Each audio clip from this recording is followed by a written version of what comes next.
I worked the meat counter at a small-town grocery store. Then I found rotten chicken wearing a brand-new date sticker. My manager told me to shut up and bag it anyway. A little boy from my own block ended up in the hospital that week. 3 months later, I was still watching, still counting every lie. Turns out the woman running my counter also ran the whole neighborhood. Then one night, a stranger walked in and sealed the entire warehouse. My name is Maya Okafor, 26 years old, and I cut meat for a living in Millbrook, Georgia.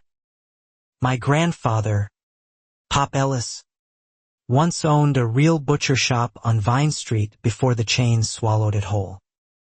I took the job at Freshmart because the smell of the case reminded me of him, and because my mother needed the health insurance more than I needed pride. 2 years in, I knew every regular by their order before they said a word. Mrs. Ribs trimmed close. Deacon Willis always asked if the catfish was fresh, and I never lied to him. I was proud of that counter. I had no idea a storm was already circling above it, waiting for the right night to land. The trouble started the day corporate promoted Deborah Calloway to department supervisor.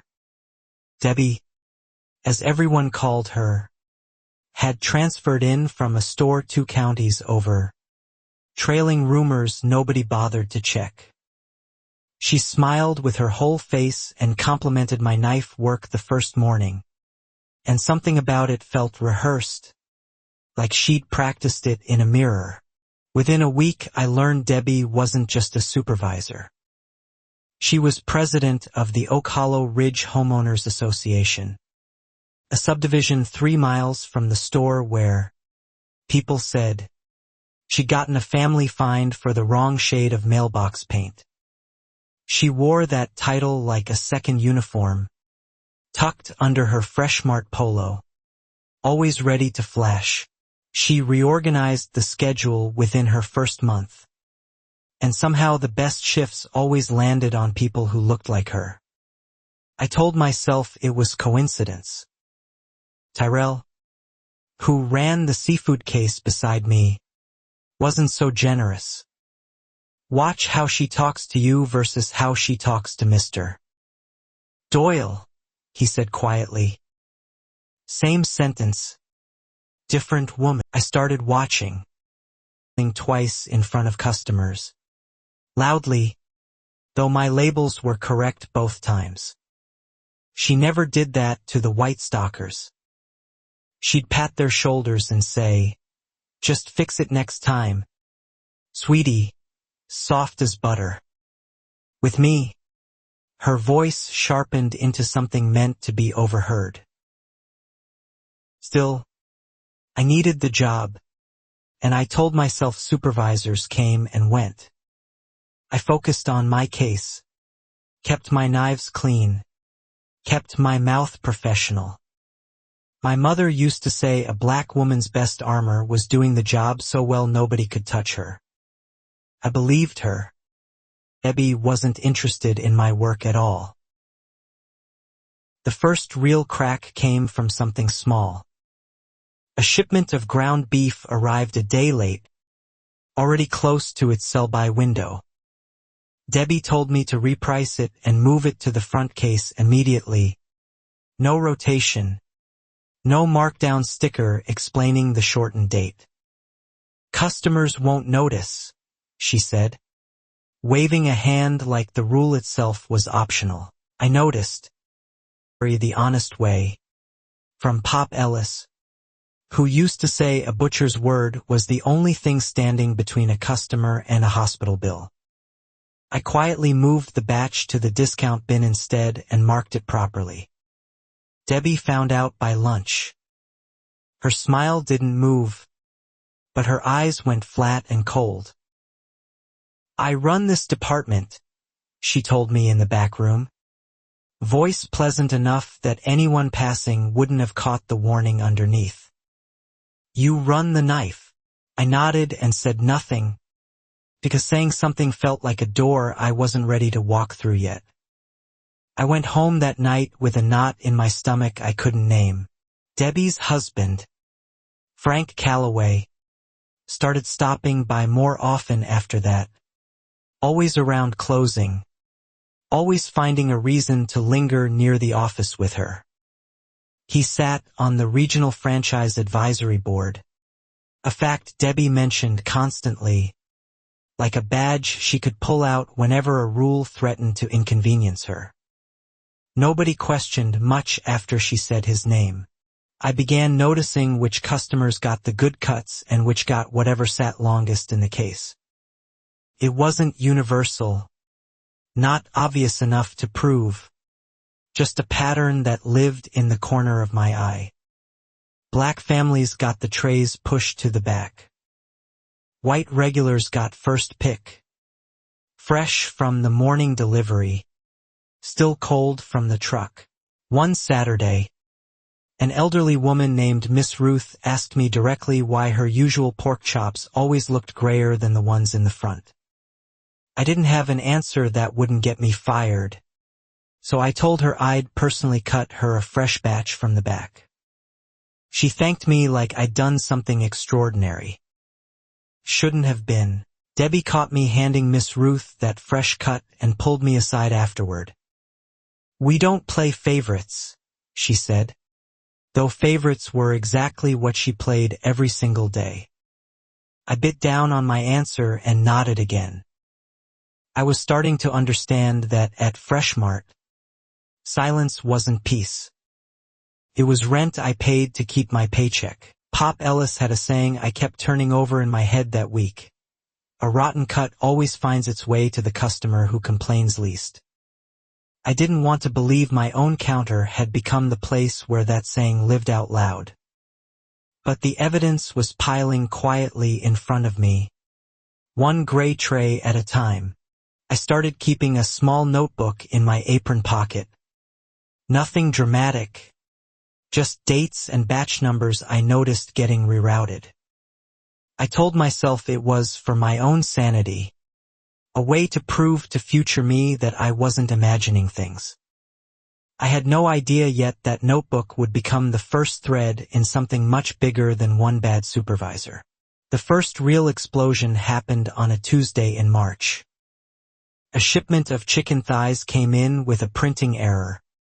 The sell-by date smudged past legibility. Debbie told the morning crew to relabel them with a fresh date rather than call the distributor, saying a callback would make us look incompetent to corporate during quarterly review week. I refused to relabel the tray myself and told her we needed to pull it entirely. She took the tray from my hands, walked it to Anthony, a newer stocker, and had him print fresh stickers instead. I watched her do it, watched the whole transaction happen 6 feet away, and felt something in my chest tighten into a fist. That batch of chicken went out on the floor by 10 a.m. I watched 3 families load trays into their carts that morning.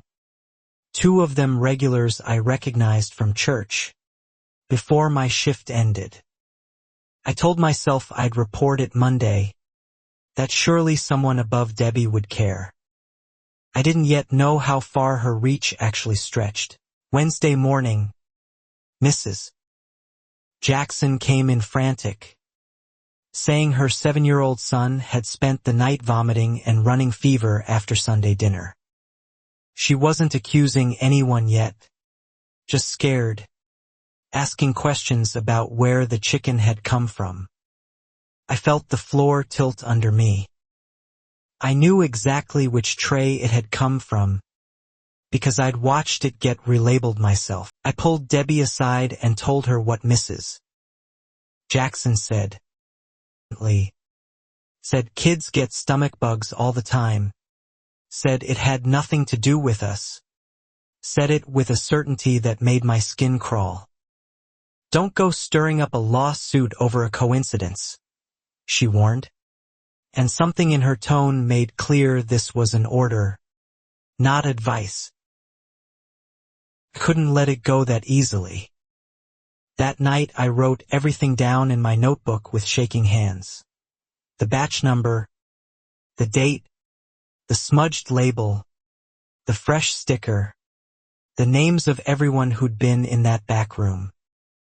Pop Ellis's voice kept looping in my head.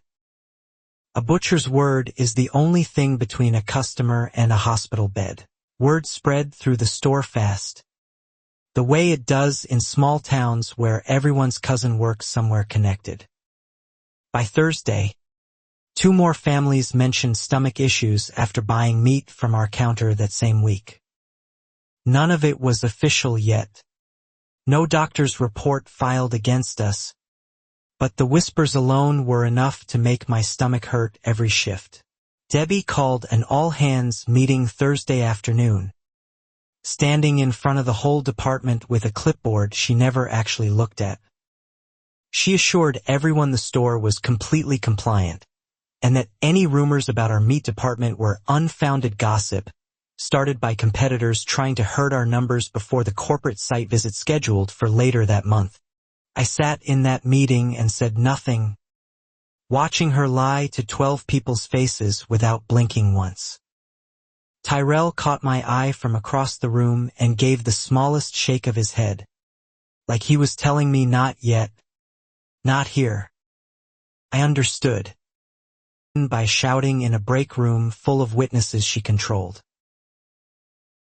After the meeting, Anthony, the stalker who'd relabeled the chicken, found me by the walk-in cooler looking pale. She told me it was fine, he whispered. Said corporate does it all the time. Said I'd get written up if I refused. I realized then Debbie wasn't just cutting corners herself. She was training the newest, most vulnerable people to cut them for her. I asked Anthony if he'd be willing to say that to anyone official someday. He went quiet, glanced toward the office, and said he needed the job too badly to risk it. I didn't blame him completely, because I was running the same one in my own head every single night before I fell asleep. Friday. An anonymous complaint apparently reached the store's customer service line about the chicken incident, though I hadn't filed it and neither, as far as I knew, had Mrs. Jackson yet. Asking who'd gone behind her back, her voice sharp enough to cut through the freezer hum. Nobody answered. Hands steady, heart pounding. That night, walking to my car, I noticed a woman I didn't recognize standing near the cart corral, watching the store with unusual attention. She introduced herself as Sophie, said she was new to town and shopped there sometimes, and asked casually how long I'd worked the meat counter. I answered politely, thought nothing more of it, and drove home exhausted. Debbie's retaliation started small and deliberate. My hours got cut without explanation, from 5 shifts down to 3, while newer employees kept full schedules. When I asked why, she said budget adjustments, though nobody else's hours moved that week. I understood the message clearly. Compliance was rewarded. Documentation, even quiet documentation, apparently had a price tag attached. My mother noticed the smaller paycheck before I even mentioned anything wrong. She asked if everything was okay at work, and I almost told her everything, but stopped myself. She'd worked too many years under people like Debbie to hear the story without worrying herself sick. I told her it was just seasonal scheduling and hated myself for the lie. Tyrell caught me alone by the loading dock the following week and admitted he'd started keeping his own notes too. Dates and incidents going back further than mine. I've seen supervisors like her before, he said. They don't stop on their own. Somebody has to make them stop. I asked him why he hadn't said anything sooner. He just looked tired. By the end of that month, I had 11 separate entries in my notebook, mislabeled dates, redirected fresh cuts, the chicken batch, Mrs. Jackson's son, my cut hours. 11 small facts that meant nothing alone but felt like they were building toward something I couldn't yet see the shape of. I had no idea how much further this would go. April brought the quarterly corporate visit Debbie had been dreading, though somehow her department sailed through the walkthrough without a single flagged violation. I learned later she'd spent 2 nights beforehand having the entire back cooler reorganized. Expired product quietly shifted to a satellite freezer in the stockroom that inspectors apparently never checked during routine visits. I mentioned the satellite freezer to Tyrell, who wasn't surprised at all. "Every store like this has one," he said. "A place things go to disappear until the timing's right." I started wondering how long that freezer had existed, how many batches had passed through it before I ever noticed the pattern forming around Debbie's counter. Around this time, Sophie became a regular fixture at my counter. Always polite, always asking thoughtful questions about sourcing and dates that most customers never bothered with. I found myself liking her, the way you like anyone who treats you like a person instead of a uniform. I didn't think much about why her questions felt more like an interview than small talk. Debbie noticed Sophie too, and didn't like her. She started hovering whenever Sophie came to the counter, inserting herself into conversations, answering questions I hadn't been asked. Sophie handled it gracefully every time, thanking Debbie and then quietly redirecting her attention back to me. I appreciated it more than I let on, though I couldn't have said exactly why yet. My hours stayed cut through most of April, and money got tight enough that I picked up weekend shifts at a diner across town just to cover my half of the rent. Debbie seemed to notice my exhaustion and, rather than easing up, found new small ways to needle me, correcting things that didn't need correcting, timing her criticisms for busy hours. One Tuesday she accused me of shorting the register by $40, pulling me into the office with a tone that suggested she'd already decided my guilt before the conversation started. I hadn't touched the register that shift, and I told her so. She said she'd let it slide this time, as though she were doing me a favor. I started to understand the shape of her strategy. Debbie wasn't building one big case against me. She was building 100 tiny ones, small enough that each looked reasonable alone, but stacking toward something that would eventually let her fire me without anyone questioning the pattern. I began writing everything down with dates, times, and witnesses whenever possible. Frank Calloway's visits to the store grew more frequent that spring, and twice I overheard him mention the word shrinkage, in a tone that sounded less like concern and more like coaching. Debbie always straightened up when he arrived, dropping the performance she wore for the rest of us, letting something colder and more calculating show through for a moment. Tyrell told me he'd once seen Frank hand Debbie an envelope in the parking lot, thick enough to notice, though he hadn't been close enough to see what was inside. Neither of us knew what to make of it at the time. It went into my notebook anyway, filed beside all the other small strange things that didn't quite add up yet. Miss Ruth stopped coming to the store entirely that month, and when I ran into her at church, she said quietly she'd started driving the extra 20 minutes to the next town over. "I don't trust what they're selling me here anymore," she said, patting my hand like she was apologizing to me personally for a decision that wasn't mine to fix. Losing Miss Ruth hurt more than I expected. She'd been coming to my counter since my first week, always with a story about Pop Ellis's old shop, always calling me Ellis's granddaughter with pride in her voice. Watching her walk away from the store I worked in felt like watching a piece of my grandfather's legacy get pushed out too. The complaints kept trickling in through May, mostly from black customers, mostly about quality rather than illness. Gray meat, off smells, portions that felt deliberately smaller than what white customers received for the same price. Corporate's customer service line logged each one, but Debbie handled every follow-up call herself, always smoothing things over before they reached a manager above her. I asked Tyrell once why nobody higher up seemed to notice the pattern despite the growing complaint log.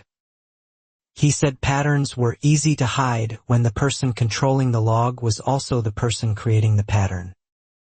It was the first time I really understood how completely Debbie had insulated herself inside her own small kingdom at that counter.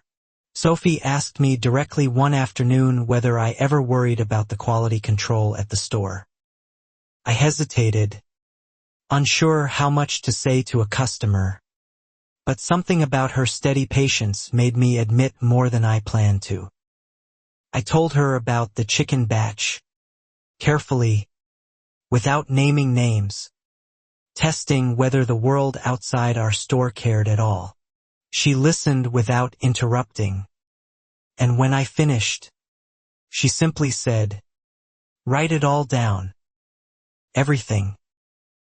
It was such specific advice for a stranger to give that it stuck with me for days afterward. I already had been writing things down, but hearing someone else say it mattered made the notebook feel less like paranoia and more like preparation. June brought the store's annual health inspection. And again Debbie's satellite freezer trick kept the worst of the older stock hidden from the inspector's clipboard. I watched her walk the inspector through a spotless front case while 2 crates of questionable ground turkey sat exactly out of his intended path, tucked behind boxes marked as seasonal decorations. I considered saying something to the inspector directly, standing right there with the truth in my mouth.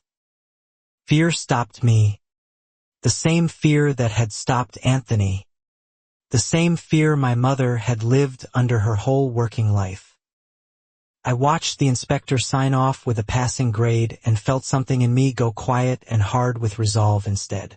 That night, I finally told my mother a version of the truth, leaving out names but explaining the pattern I'd been watching build for months. She listened with her jaw tight, then said something I've never forgotten. "Baby, they only get away with it because good people stay quiet long enough to make silence look like agreement."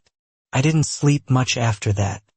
Debbie's control over the store had started spilling visibly into her HOA duties too. I overheard her on a break room phone call threatening a homeowner with fines for a garden gnome she deemed against community aesthetic standards, her voice carrying the exact same smug certainty she used on me. Power, I realized, was just her natural resting state. I began to notice Debbie treated every space she controlled the same way. The meat counter and Oak Hollow Ridge both, as territories where her word functioned as unquestionable law. It explained so much about why nobody at the store challenged her. People who crossed Debbie Calloway apparently learned, in one arena or another, that the cost was rarely worth it. Late June, Frank got Debbie's schedule adjusted, so she'd oversee the upcoming 4th of July promotional weekend personally, the store's biggest sales event of the summer. Extra shipments were ordered, extra staff scheduled, extra pressure applied to move volume fast. I had a bad feeling about what moving volume fast might mean for quality control that week. My instincts proved right almost immediately. A massive shipment of pork and ground beef arrived Wednesday before the holiday weekend, priced for a 2-day sale, far more than the store could reasonably sell fresh in that window. Debbie ordered the entire batch displayed at once rather than rotated in smaller portions, Betting volume would outrun spoilage before anyone noticed. I raised the concern directly this time, calmly, professionally, citing the rotation schedule Pop Ellis had drilled into me years earlier. Debbie told me I was overthinking a simple sales weekend and that questioning her judgment in front of other staff wasn't going to help my attitude problem on my upcoming performance review. The threat was unmistakable now. Tyrell pulled me aside afterward, worry plain on his face. "She's escalating," he said. "This isn't sloppy anymore. This is reckless." I agreed. Something about Debbie's confidence that week felt different, less careful than before, as though she believed herself untouchable enough to stop bothering with subtlety at all. That should have worried me more than it did. The 4th of July weekend arrived, and the meat case looked beautiful on the surface. Red, white, and blue signage, towers of packaged product, a line of customers stretching toward the deli. Underneath the display, I knew, sat product pulled from rotation 2 days past its safe window, repriced and repositioned by Debbie's own hand before opening. I watched families I'd known for years fill their carts that weekend, trusting the label, trusting the store, trusting a system that had quietly decided their trust was worth less than a sales quota. I felt sick standing behind that counter smiling at customers while knowing what sat 6 feet to my left. My notebook filled 3 pages that weekend alone. Sophie came in Saturday of that weekend and asked, very directly this time, whether I'd noticed anything unusual about the holiday promotion stock. I hesitated only a moment before telling her the truth, the full pattern, dates and all. She nodded slowly, thanked me, and said she needed to make a phone call. I didn't understand the weight of that moment yet. By Sunday evening, 3 more complaints had reached the customer service line about spoiled-tasting meat from the holiday sale. Debbie intercepted everyone personally again, offering refunds and apologies smooth enough to keep anyone from escalating further. I began to understand that her real skill wasn't butchery or management at all. It was containment, pure and practiced.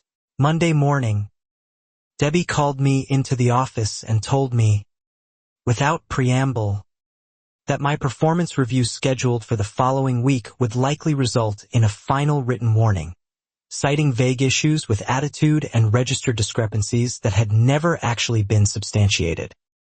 I asked for specifics. She said specifics would come during the formal meeting. I left that conversation shaking, not from fear exactly, but from a fury I'd been swallowing for months finally threatening to surface. I called Tyrell that night and told him everything, the full notebook, every entry, every date. He was quiet for a long moment before saying, "It's time we stopped writing this down for ourselves and started writing it down for someone who can actually do something." We agreed to compile everything properly, typed and organized, with copies of any receipts, photos, or messages either of us still had access to. Felt like building a case, because by then, that's exactly what it had become. I thought about Pop Ellis's old shop, how he'd built his reputation cut by honest cut, and I felt something steady settle into my chest. Frank started appearing at the store almost daily that week, always disappearing into the office with Debbie for long stretches, always leaving with a grim, hurried energy neither of them explained. Tyrell theorized corporate had finally started asking real questions somewhere above Debbie's reach. I hoped he was right, though I had no proof of it yet. My performance review meeting got pushed twice that week. Once for a scheduling conflict, once with no explanation given at all. I couldn't tell if that was good news or worse news delayed. The uncertainty ate at me more than a direct confrontation would have. At least a direct confrontation would have given me somewhere to put my anger. Sophie stopped coming into the store as often that week, and I found myself missing the steady, curious presence she'd become at my counter. When she did appear, she seemed distracted, checking her phone more than usual, speaking to me in shorter sentences like her mind was somewhere else entirely. I chalked it up to her own busy life and didn't ask. Debbie's mood swung sharply that week. Sweet and performative 1 hour, sharp and paranoid the next. She snapped at Anthony over a misplaced price gun hard enough that he nearly cried in the back room. Whatever pressure Frank and the office visits represented, it was clearly cracking the careful surface Debbie had spent months maintaining in front of everyone. I finally sat down with Tyrell that Friday night at his kitchen table and we built a full timeline together, matching his notes against mine, cross-referencing dates against the store's own posted schedules.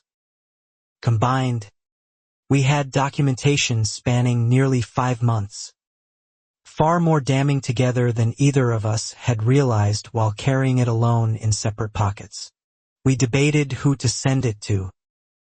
Corporate's general complaint line felt too easily intercepted, given how thoroughly Debbie had contained every prior complaint. Tyrell suggested the health department directly, given the Jackson child's illness. I suggested we needed something bigger, someone with actual authority over Debbie's chain of command, someone she couldn't smooth-talk into silence the way she'd smoothed everyone else. Neither of us knew that authority already existed closer than we imagined. Freshmart's founder and CEO had, according to old company lore nobody discussed much anymore, grown up in Millbrook himself before building the chain into a regional name. Nobody at our store level had ever met him. He was a name on paperwork, not a person who walked our aisles. We decided, in the end, to send our documentation to the corporate ethics hotline, the most official channel available to us, along with a request that it be escalated beyond store or regional management given the pattern of concealment we documented. We submitted it anonymously that Saturday night, unsure if it would ever reach anyone who actually cared. For 2 weeks, nothing happened. No response. No visible change. No sign our report had landed anywhere but a deleted folder. Debbie's behavior remained exactly the same, controlling and confident, as if she somehow already knew nothing would touch her. I started to lose hope that the system built to catch people like her actually worked at all. Then, unexpectedly, things quieted down. Corporate announced Debbie would be temporarily reassigned to help launch a new store 2 towns over, effective immediately, with an interim supervisor named Carla stepping in for 6 weeks. Tyrell and I exchanged a cautious look in the break room, neither of us daring to believe our report had actually caused this. Carla ran the department with none of Debbie's theater. She rotated stock properly, treated every customer identically, and actually listened when I flagged concerns. For the first time in months, I came home from work without that tight, anxious knot in my stomach. My mother noticed the change in me before I even said anything about it. Miss Ruth heard through church that the meat counter had new management and cautiously returned one Sunday, testing the quality herself before trusting it fully again. I cut her the freshest chops in the case without hesitation. No backroom politics involved. No fear of Debbie's eyes on my hands. Felt like something small had finally been set right. Sophie came back around during those quiet weeks too. seeming more relaxed than I'd seen her in months. We talked more freely, less like an interview and more like an actual friendship forming. She asked about my grandfather's shop once, and I found myself telling her the whole history. Pop Ellis's knives, his regulars, the day the chain bought him out. I mentioned that Ellis Family Meats had once stood exactly where the current Freshmart parking lot now sat, a detail I hadn't shared with many people. Sophie went quiet for a moment, an odd expression crossing her face, before she said simply that it was a beautiful piece of history to be connected to. I didn't think much more of it then. Tyrell used the calm weeks to keep documenting anyway, insisting we shouldn't get comfortable just because Debbie was temporarily elsewhere. People like her don't disappear, he warned. They regroup. I agreed, though part of me desperately wanted to believe the worst was finally behind us. My notebook stayed in my apron pocket, just in case. Every single shift. Anthony seemed lighter during those weeks too, more willing to speak up when something looked off in a shipment. Carla thanked him for catching a mislabeled batch one afternoon instead of punishing him for slowing down the line. I watched him visibly relax over those 6 weeks. Watched a scared young man remember what it felt like to be trusted. My performance review finally happened under Carla instead, and it went nothing like the ambush Debbie had promised. Carla praised my attention to detail, my customer relationships, my knowledge of proper rotation procedures. She had no idea, I think, how much that ordinary, fair conversation meant to someone who'd spent months bracing for something entirely different. My mother started sleeping better once she saw me sleeping better, and I finally told her the fuller version of what had happened that spring. The chicken batch, the sick child, the anonymous report Tyrell and I had sent together. She hugged me tight and said Pop Ellis would have been proud of the choice I'd made, even scared as I was. 6 weeks felt short and precious, the kind of calm you learn to be grateful for without ever fully trusting it to last. Tyrell and I still met occasionally to compare notes, more out of habit than urgency now, though neither of us deleted a single entry from what we'd already recorded. Something told us we'd need it again eventually. Word came down in late July that Debbie's temporary assignment was ending early, the new store launch apparently running ahead of schedule without needing her further. Carla mentioned it almost in passing, unaware of what the name meant to those of us who'd worked directly under her before. My stomach dropped the moment I heard it. Tyrell found me before my shift that day, his face grim. "She's coming back," he said. "And word is she's coming back angry." I asked how he knew. He said Frank had been overheard at the regional office complaining loudly that his wife's unfair reassignment was about to be corrected, whatever that correction might mean for the rest of us. I spent that last quiet evening before Debbie's return sitting with my notebook, rereading every entry from the beginning.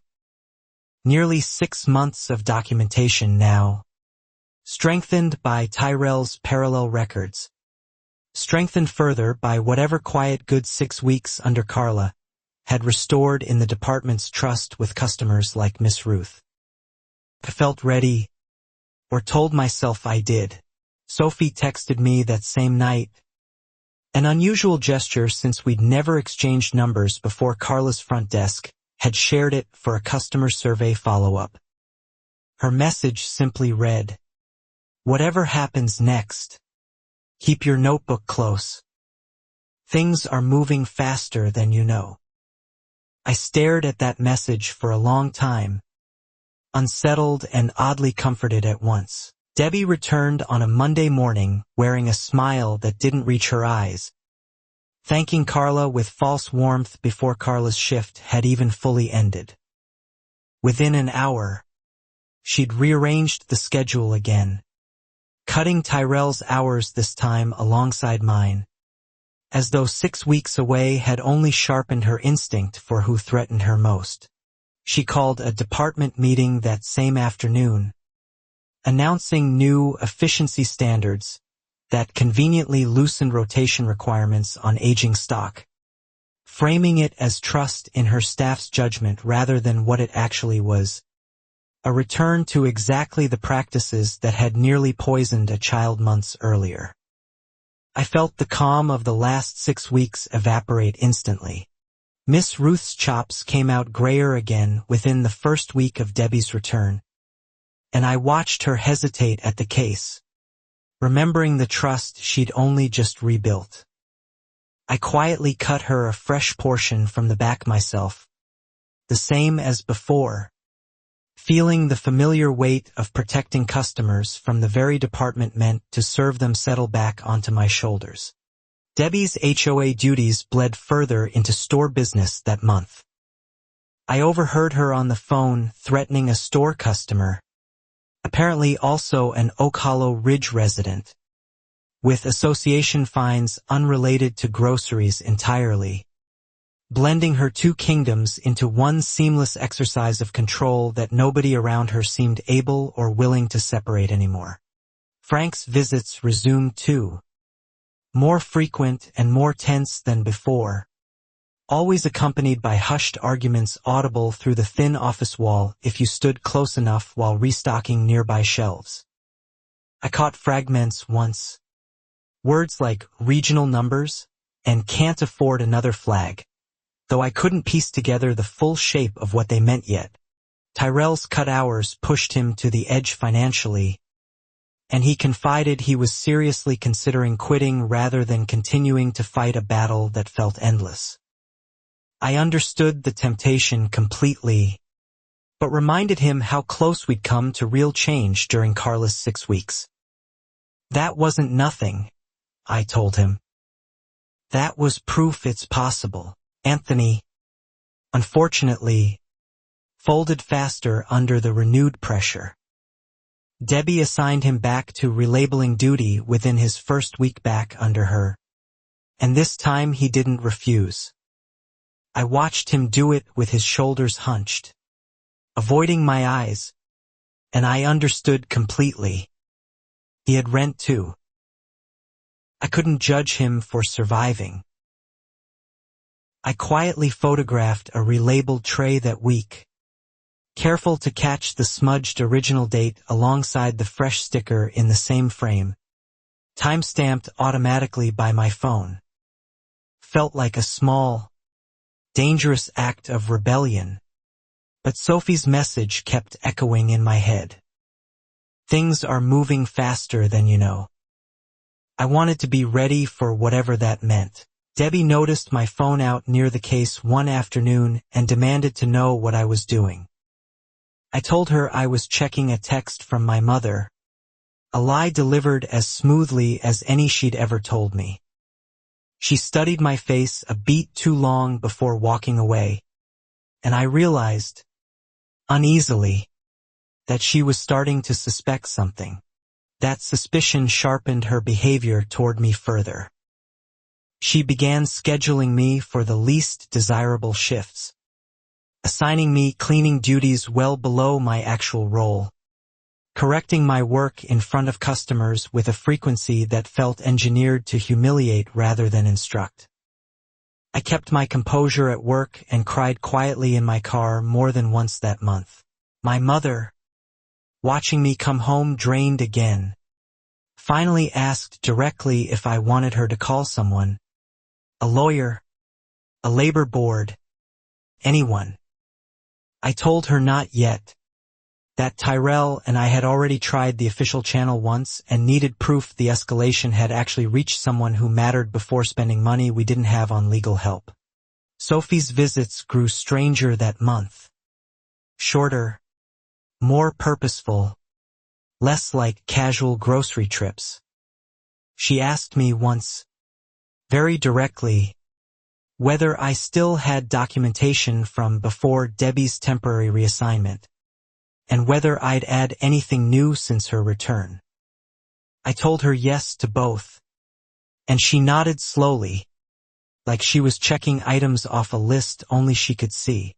I finally asked her outright why she cared so much about a grocery store's meat counter. She hesitated, longer than felt natural, before saying only that she believed people deserved honesty about what they fed their families, and that some stores forgot that promise faster than others. It was a real answer, but I sensed it wasn't the whole one. Late August brought another shipment crisis. Ground pork arriving with packaging damage that Debbie chose to sell anyway rather than reject the delivery and lose the promotional window she'd already advertised. I documented the batch numbers before the trays even reached the case. My hands steadier now than they'd been the first time I'd done something similar months earlier. A customer complained of foodborne illness symptoms within days of that shipment. The third such complaint since Debbie's return, though this time the customer, a young father named Marcus Reeves, refused to accept Debbie's usual smoothing over apology and refund. He said he intended to file a formal report with the county health department himself. Debbie panicked visibly for the first time I'd witnessed, her composed mask slipping in the office when she thought no one nearby could hear. I caught fragments of a call to Frank, her voice tight and fast, mentioning something about needing Gary to handle the inspection schedule again like last time. I wrote the name Gary into my notebook immediately. I asked Tyrell if he recognized the name Gary. He said Gary Fenwick was the regional operations manager. Technically Debbie's boss.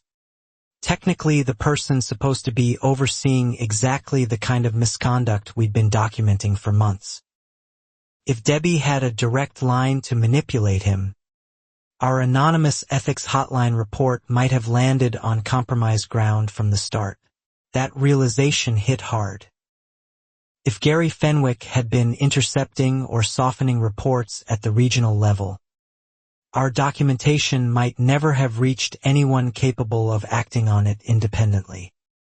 Tyrell suggested we needed to go higher still, past regional entirely, though neither of us had any idea how an ordinary meat counter employee could reach that far up a corporate ladder. Marcus Reeves's health department complaint did eventually trigger a scheduled inspection, announced 3 days in advance per standard county procedure. Plenty of time for Debbie to once again shuffle questionable stock into the satellite freezer before the inspector arrived. I watched the same shell game play out a second time. More polished now, more practiced than before. The inspection passed clean again, and Marcus Reeves's complaint quietly closed without consequence. The county's letter citing no violations found during scheduled visit. I felt a fresh, bitter understanding settle over me. Scheduled inspections, the kind that gave someone advance warning, would never catch what Debbie was doing.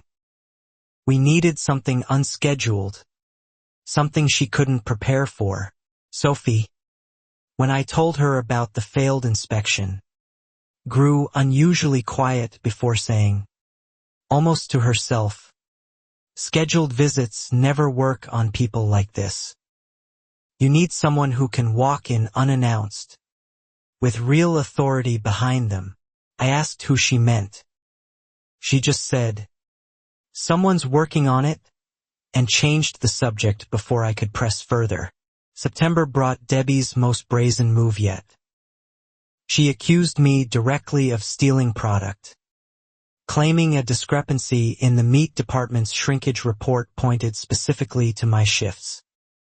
I knew immediately it was fabricated, since I'd never once taken so much as a scrap home without paying for it, a value drilled into me since childhood by Pop Ellis himself. The accusation came with a formal write-up, My second in 6 months despite Carla's glowing review sitting in the same file. An obvious contradiction nobody in HR seemed inclined to notice or question.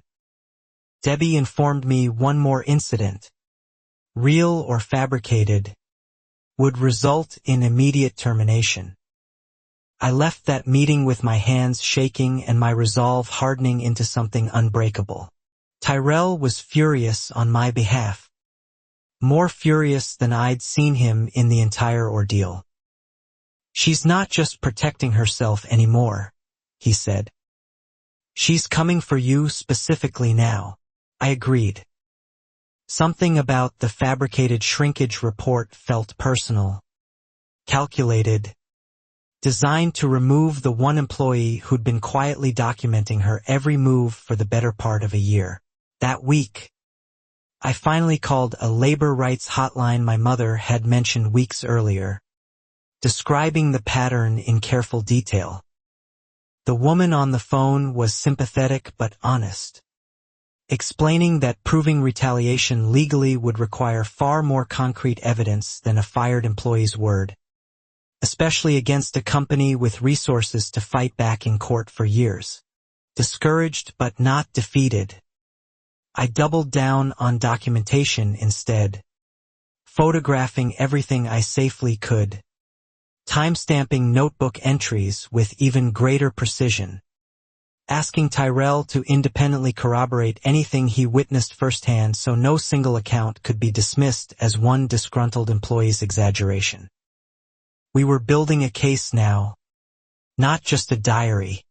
Anthony, watching the write-up happen from across the department, approached me quietly after his shift and admitted, voice barely above a whisper, that he'd keep a private record of his own from now on too. Guilt, I think, had finally outweighed his fear. I should have done this months ago, he said. I'm sorry it took this long. With Anthony finally on our side, our documentation deepened considerably. He had access to relabeling instructions Debbie sometimes texted him directly rather than saying aloud. Screenshots he began quietly saving the moment he received them.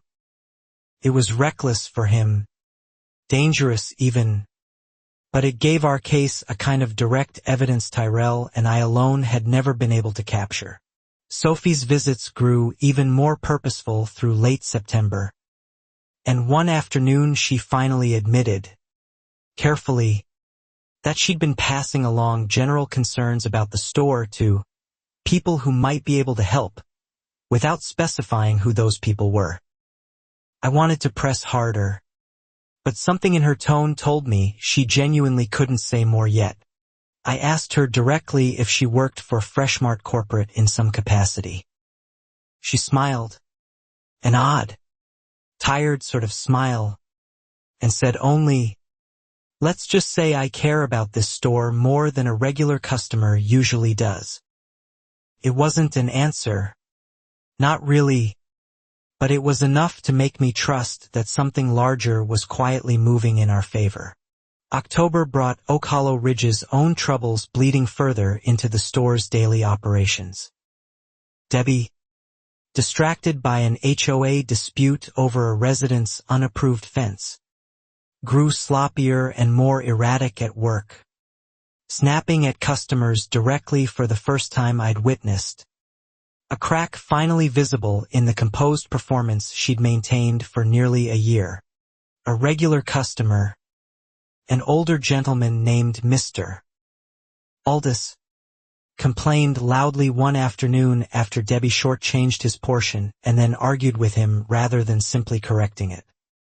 He left without buying anything, muttering he'd shop elsewhere from now on. I quietly added the incident, with his permission, as a witnessed account in my growing file. Frank's presence at the store intensified alongside Debbie's stress, and their arguments through the thin office wall grew louder and less careful about who might overhear. I caught a full sentence one afternoon while restocking nearby. If Gary can't keep making this disappear, We need a different plan before someone above him actually looks. My blood ran cold hearing it. I relayed that overheard sentence to Tyrell immediately, and we agreed it confirmed our worst suspicion. Someone at the regional level, likely Gary Fenwick, had been actively helping bury complaints against Debbie's department for a long time, possibly far longer than the year I'd personally witnessed. Our earlier anonymous report might have died in his inbox before ever reaching further. Sophie, when I told her what I'd overheard, went very still for a moment before saying, "That name matters more than you know. Keep everything exactly as it is. Don't confront anyone directly. Just wait." Settled me almost as much as it comforted me. I still had no idea who she really answered to. Late October, a second child fell ill after eating meat purchased from our counter. A toddler this time, hospitalized overnight for severe stomach distress. The mother, unlike Marcus Reeves, went straight to social media rather than the county health line, posting photos of the receipt and a furious, detailed account that spread through Millbrook's community groups within hours. Debbie went into full damage control that day, personally calling the mother to offer a refund and an apology, deleting or reporting the post whenever possible, pressuring store management to issue a bland public statement about an isolated incident under review. I watched the machinery of containment kick into gear one more time, faster and more desperate than before. This time, though, the post had already been shared into several larger local groups before Debbie's containment efforts caught up to it. Miss Ruth, still cautious about the store since her earlier experience, commented on the post herself, describing her own gray meat encounter from months prior. Other commenters began adding their own stories, pattern finally visible publicly. I watched the online conversation grow through that evening with a strange, cautious hope. For the first time, the pattern I'd been documenting privately for nearly a year was becoming visible to people outside our small circle. People with no reason to stay quiet the way employees dependent on a paycheck often had to. Debbie called an emergency meeting the next morning, furious, demanding to know if anyone in the department had spoken to the press or encouraged the online backlash. She stared directly at me and Tyrell longer than anyone else in the room. Neither of us had posted anything ourselves, but I understood exactly why her suspicion landed there first. Corporate finally sent a formal notice that week announcing an unscheduled compliance review would occur sometime in the coming month. Details deliberately withheld to prevent exactly the kind of preparation Debbie had managed for every previous scheduled inspection. I felt something shift in my chest reading that notice, a flicker of real hope I hadn't allowed myself in months.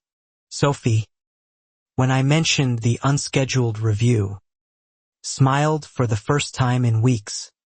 A real smile this time, not the careful, measured one she usually wore. "Good," she said simply. "That's a start." I asked again who exactly she was connected to. This time she said, "Soon. I promise you'll know soon."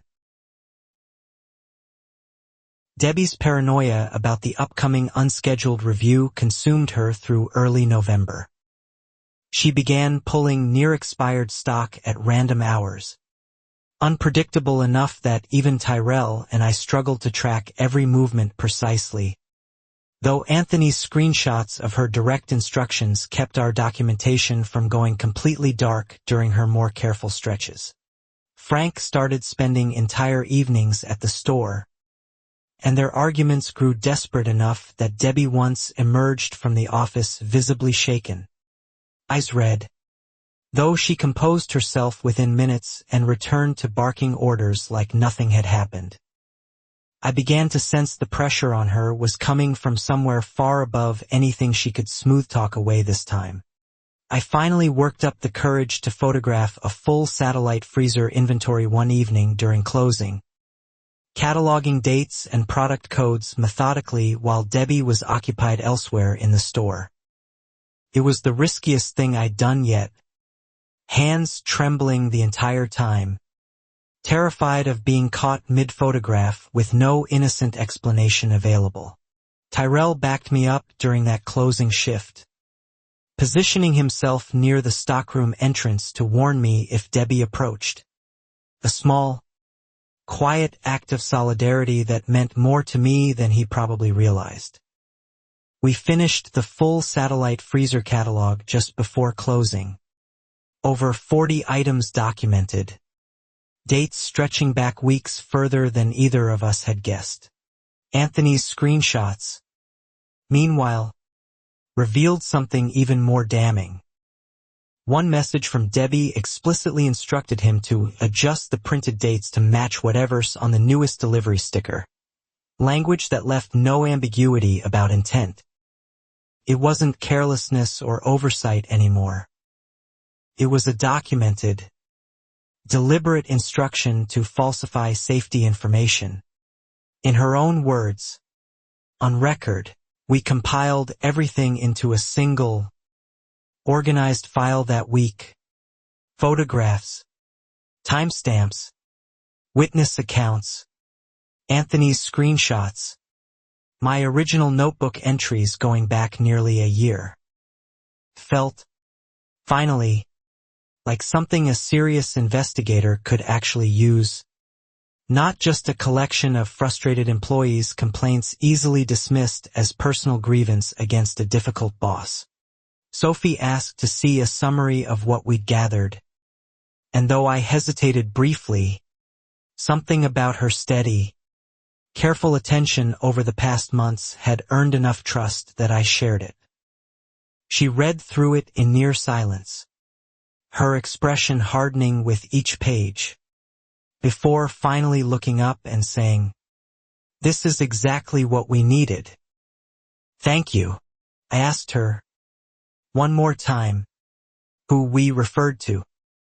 This time she didn't deflect entirely.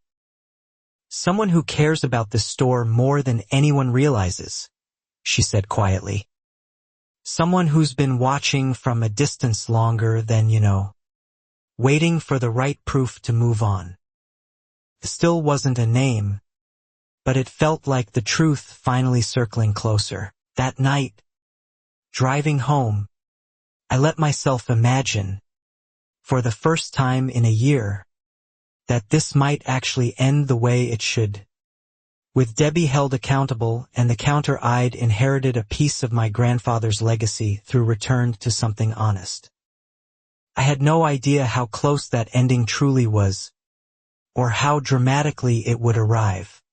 Debbie seemed to sense the walls closing in that November too, and her behavior curdled into something darker and more reckless than anything before. She started making veiled threats about my mother's apartment lease, mentioning offhand that Oak Hollow Ridge's property management company handled a lot of rentals around town, and that tenants who cause trouble sometimes find their leases complicated.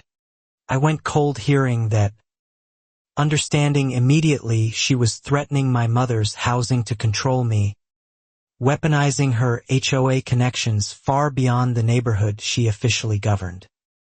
I told Tyrell that night, my voice shaking with a fury I could barely contain. He said we needed to move faster now, that Debbie had crossed into something dangerous, something desperate. Anthony grew increasingly nervous through this period, worried his screenshots would eventually be discovered on his phone if Debbie ever grew suspicious enough to check.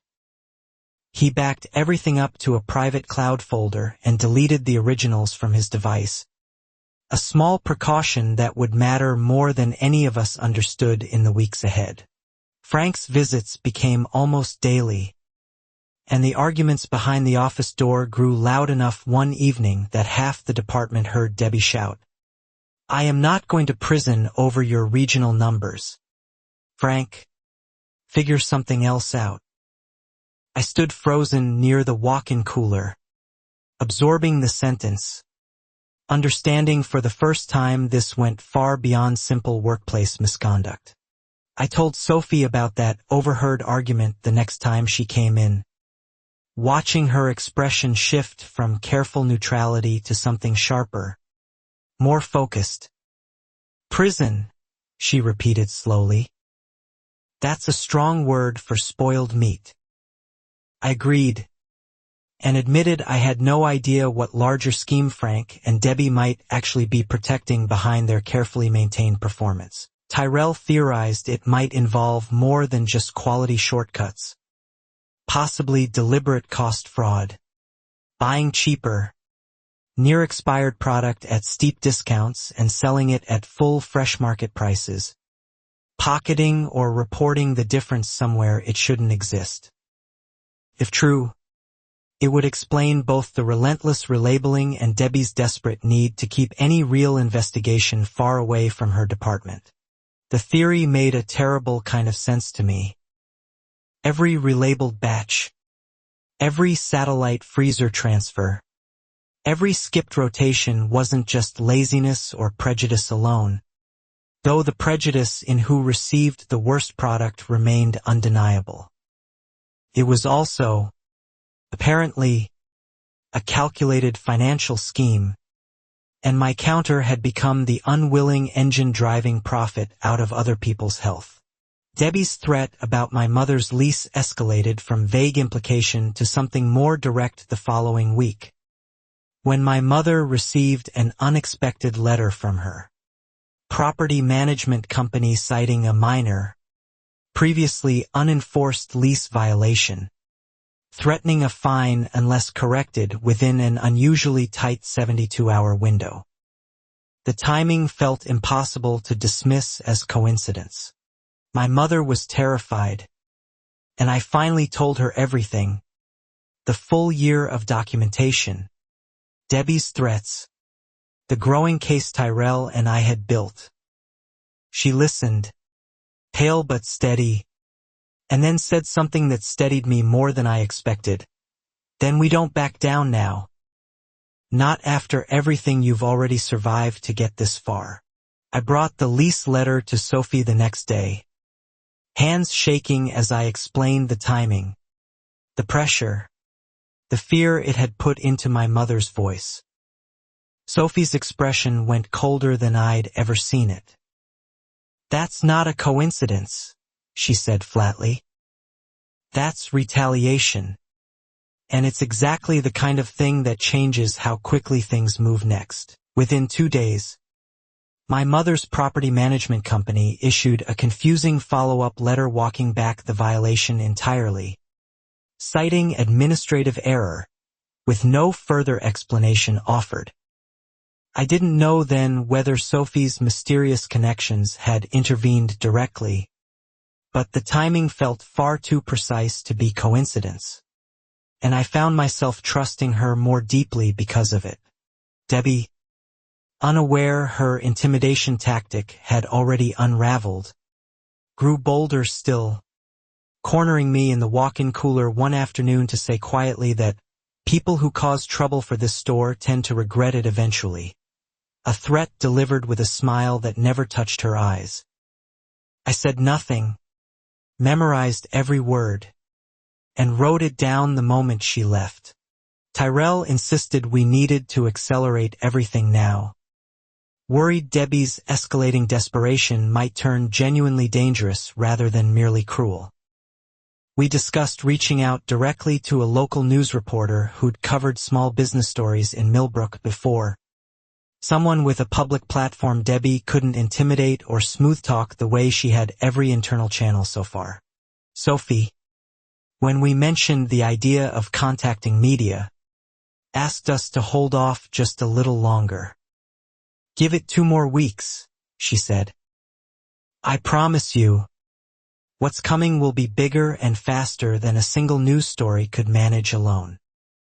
Her confidence was strange, almost impossible given everything we'd watched Debbie evade for nearly a year. I pressed her harder than ever before, telling her I needed to understand what exactly she meant, who exactly stood behind her steady reassurances. She hesitated a long moment, then finally said, "My father built this company from nothing, starting a few blocks from where we're standing right now. He doesn't know the details yet, but he will very soon." The revelation landed like a physical weight. Sophie wasn't just a concerned customer or a mysterious connection to unnamed authority. She was the daughter of Freshmart's own founder and CEO, a man whose name existed mostly as corporate legend to employees at our level, someone I genuinely never imagined might ever set foot inside our particular store. I asked why she hadn't told me sooner. She said her father insisted on verifying problems personally rather than acting on second-hand reports alone. A habit, she said, came from painful experience with a previous regional manager years earlier who'd buried complaints exactly the way Gary Fenwick apparently had been doing throughout Debbie's tenure at our store. She explained she'd been visiting quietly for months, gathering first-hand observations to bring to her father directly, bypassing the corporate channels that had clearly already been compromised somewhere between our store and the top. Our anonymous ethics report, she confirmed, had indeed reached Gary Fenwick first and been quietly closed without ever escalating further. Exactly as Tyrell had feared. "He's been planning something," Sophie said, her voice dropping lower. "Something bigger than a scheduled review. He wants to see it himself, unannounced, no warning to anyone, especially not Gary." I felt a mixture of relief and terror hearing that, understanding finally that everything we documented for nearly a year was about to matter in a way I'd almost stopped believing possible. That night, I told Tyrell and Anthony everything Sophie had shared, watching disbelief and cautious hope cross both their faces in turn. Anthony, especially, seemed shaken, realizing the screenshots on his phone might soon matter to someone with the actual power to act on them, rather than simply disappearing into another dismissed internal complaint. Debbie's threats continued through the following days. Seemingly unaware her carefully maintained empire was already cracking at its foundation. She wrote me up a third time on flimsy pretext, technically grounds for immediate termination under her earlier warning, though something, perhaps her own paranoia about the coming unscheduled review, made her hold off on actually firing me yet. I suspected, and Sophie later confirmed, that Debbie was deliberately keeping me employed a little longer, wanting to control the narrative around my eventual firing rather than create an obvious wrongful termination case right before an unannounced compliance review she still didn't know was coming from the very top of the company itself. Frank's presence at the store intensified further, and I overheard him mention Gary Fenwick's name directly this time, saying something about needing him to run interference one more time if anything unusual shows up during the next few weeks. I relayed it immediately to Sophie, who simply nodded and said, "That confirms what we already suspected about him." The pressure at work became almost unbearable through late November, Debbie's paranoia manifesting as constant surveillance of my every movement, correcting imaginary mistakes, timing bathroom breaks, questioning conversations I had with regular customers. I held on because I finally, truly believed something real was coming, something bigger than anything Tyrell or I could have orchestrated alone. Sophie warned me the timing of her father's visit remained deliberately unpredictable. Even to her, part of the strategy to prevent any leak reaching Debbie or Gary Fenwick before it happened. "It could be any night now," she said. "Just keep everything ready. Keep your notebook close. Very last possible moment." Anthony began backing up his cloud folder obsessively, terrified something might be lost right before it finally mattered. Tyrell reorganized our combined file one more time, adding a clear timeline summary at the front for whoever might eventually review it, understanding instinctively that clarity would matter enormously to someone encountering nearly a year of evidence for the first time. Debbie's satellite freezer scheme grew bolder that final week, as though her desperation to salvage profit margins before any potential scrutiny outweighed the caution she'd maintained for months. I documented 3 separate relabeling instances in a single week alone, more brazen and less careful than anything she'd risked since the very beginning of my time watching her. I asked Sophie once more if her father had any personal connection to Millbrook beyond the company's origins here. She said quietly that he'd grown up not far from the store itself, on a street that had changed considerably over the decades, and that certain parts of his childhood there mattered to him more than most people realized. Something about the way she said it made me want to ask more, but I held back, sensing she'd already shared more than she probably intended to. I thought instead about Pop Ellis, about Ellis family meets standing somewhere beneath the very parking lot outside, wondering distantly if Millbrook's history held more overlapping threads than any of us yet understood. Debbie called me into the office again that final week, her tone shifting into something almost conciliatory, offering to let bygones be bygones if I simply stopped documenting incidents and towed the line quietly going forward.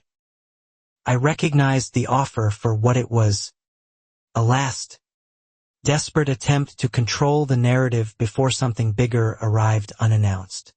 I told her, carefully, professionally, that I had nothing to hide and nothing to apologize for, and that I intended to keep doing my job the honest way I'd always done it.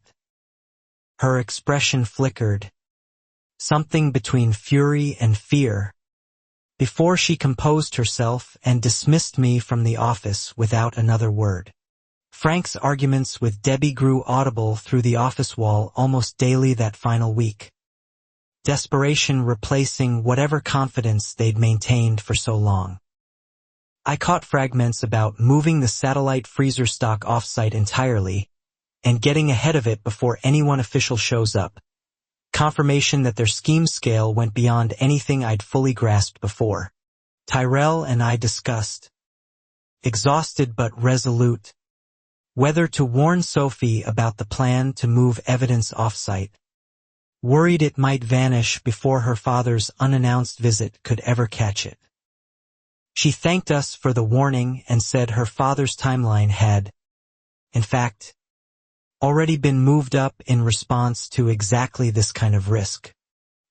"He's coming soon," she said, voice tight with something between excitement and nerves. "Sooner than even I expected. Keep everything exactly as it is. Don't let anyone move anything if you can help it." I promised her I'd do whatever I safely could, though stopping Debbie's scheme alone felt like an impossible task for one meat counter clerk. That final week stretched with unbearable tension, every shift feeling like it might be the one where everything finally broke open. Every quiet evening at home spent waiting for a call or a message that never quite came. My mother noticed the anxious energy radiating off me and simply held my hand at dinner without asking too many questions. Anthony confided he hadn't slept properly in days, terrified Debbie would discover his screenshots before they ever reached anyone who could use them.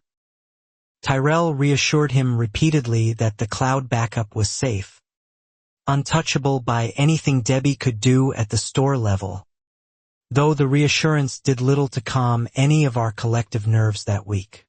Debbie, sensing something shifting in the air though unable to name it precisely, grew increasingly erratic, snapping at customers, second-guessing every decision, disappearing into the office with Frank for longer and longer stretches. I watched her unravel in slow motion, understanding now that her carefully maintained empire had already begun collapsing from pressures she couldn't fully see coming. Miss Ruth stopped by that week, unaware of anything brewing beneath the surface, simply happy to see me and ask after my mother. I found myself unusually emotional serving her, thinking about how close we might finally be to giving her, and every customer like her, a counter worthy of the trust they'd extended for so many years. Sophie texted me late one evening, a single line that made my heart race. Tomorrow night. Don't say anything to anyone else yet. Just be ready. Before showing Tyrell, both of us sitting in stunned silence, understanding that nearly a year of documentation was finally, impossibly, about to matter. I barely slept that night, running through every entry in my notebook, every photograph, every screenshot Anthony had preserved, mentally preparing myself for whatever the next evening might bring. My mother made me breakfast before my shift, quiet and steady, telling me she was proud of me no matter how the day unfolded from here. Debbie seemed unusually calm that day, almost cheerful, unaware entirely of what loomed ahead. She mentioned offhandedly that Frank had arranged for the satellite freezer stock to be quietly moved to an off-site storage unit that very evening after closing, congratulating herself on staying one step ahead of any trouble she still didn't fully understand was already at her door. I relayed that detail to Sophie immediately, my hands shaking as I typed. She responded within minutes. That works in our favor. We'll be there before it moves. I didn't fully understand what she meant, but something in her certainty settled the frantic energy in my chest into something closer to steady, focused resolve. That evening, as closing time approached, I felt the entire department humming with an energy I couldn't quite explain to anyone who didn't already know what was coming. Tyrell caught my eye across the counter, and I gave him the smallest nod. Whatever was about to happen, we were finally, after nearly a year, ready to meet it head-on. Debbie sent most of the closing crew home early that evening, keeping only a skeleton team to help load the satellite freezer stock into a rented box truck idling near the loading dock.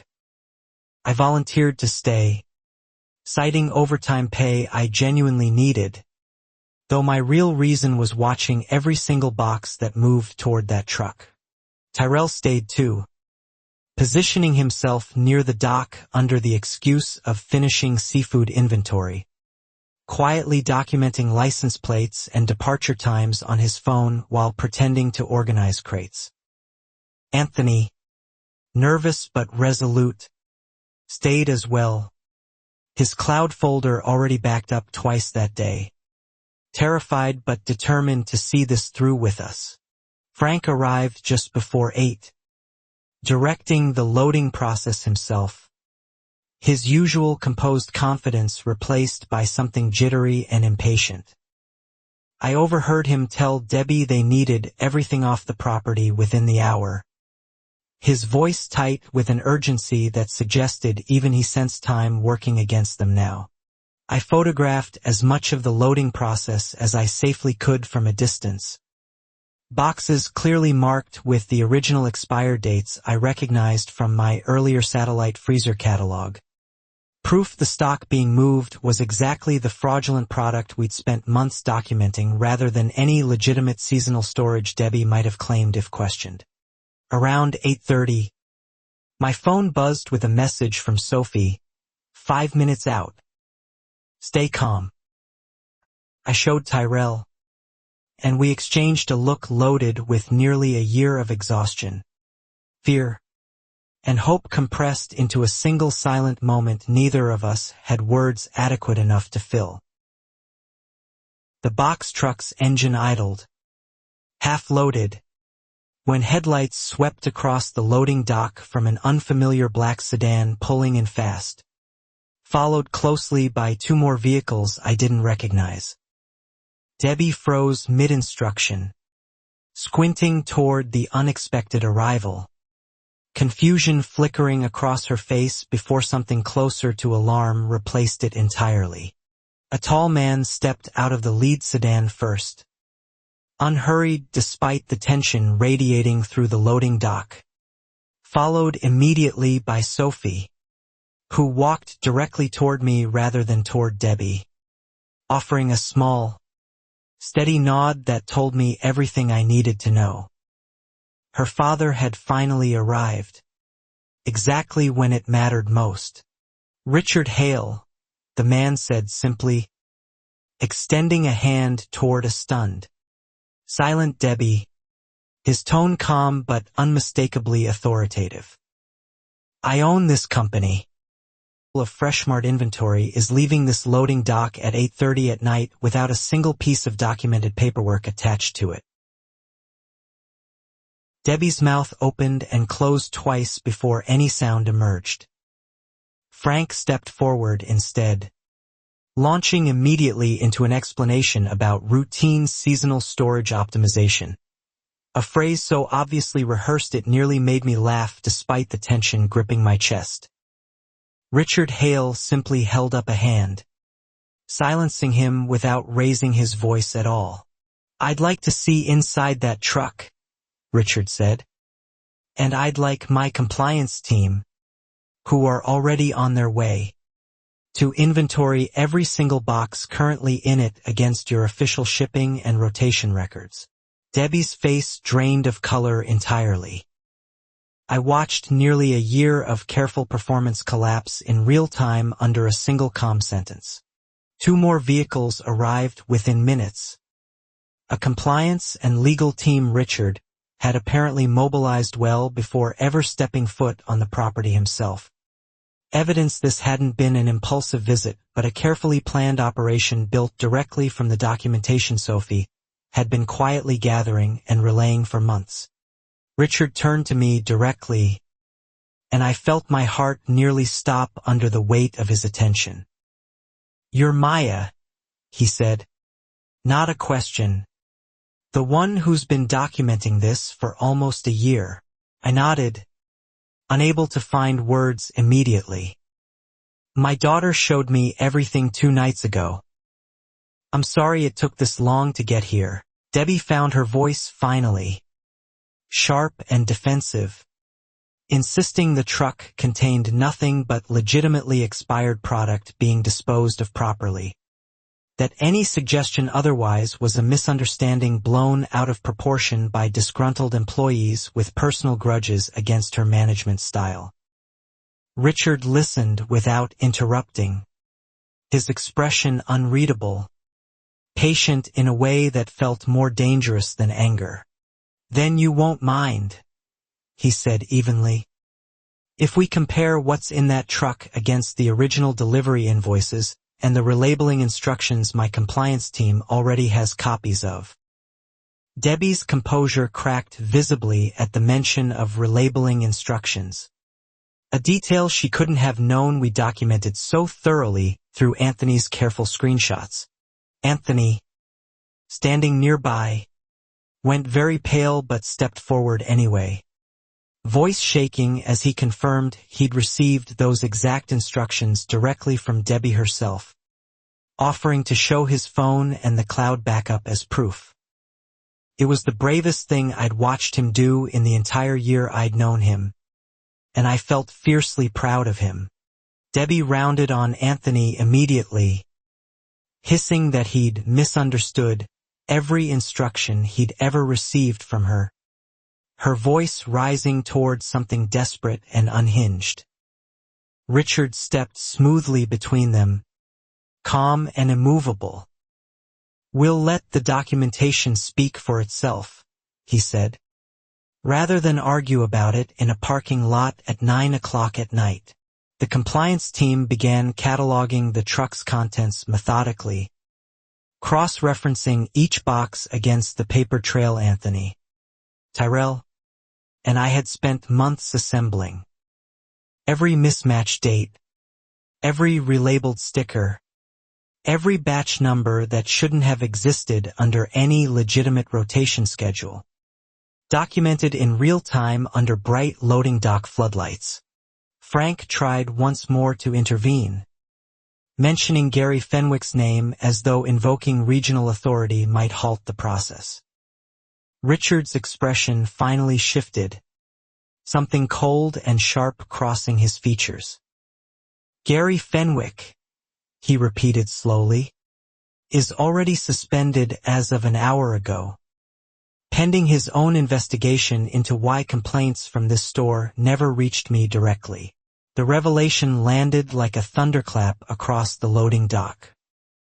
Debbie's last remaining hope, whatever quiet protection Frank's connections had provided through Gary for so long, evaporated in a single sentence. I watched her physically sway, gripping the truck's rear gate for support, the full weight of the collapse finally settling over her. "You," Richard said, turning back toward Debbie, his voice quieter now but somehow more devastating for it, "have been selling relabeled, expired, and in some documented cases actively spoiled product to customers of this store for at least the past year, resulting in at least 2 confirmed cases of foodborne illness in children." Debbie began talking fast then, blaming supply chain issues, blaming corporates' insufficient staffing budgets, blaming anyone and anything except herself. Her composed mask finally shattered entirely into something raw and panicked. Richard let her talk herself into a corner, saying nothing, simply watching with the patient expression of a man who already knew every answer she was avoiding. "I grew up 3 streets from here," Richard said finally, cutting through her spiraling excuses. "Ellis Family Meats stood right where this parking lot sits now. My mother bought our Sunday dinners from a man named Ellis for 15 years, because he never once, not one single time, sold her anything he wouldn't feed his own family." The name landed on me like a physical blow. I stared at Richard, understanding suddenly, impossibly, that this stranger's childhood had once intersected with my grandfather's honest counter. Decades before either of us could have imagined this exact moment unfolding under these exact floodlights. Sophie caught my eye, a small, knowing smile confirming she'd understood the connection long before I had. "When Sophie told me the granddaughter of that same butcher was the one documenting fraud in my own company's meat department," Richard continued, voice thick with something between anger and emotion, "I knew I wasn't just protecting a business anymore. I was protecting the exact kind of trust my own family relied on, growing up on streets like this one."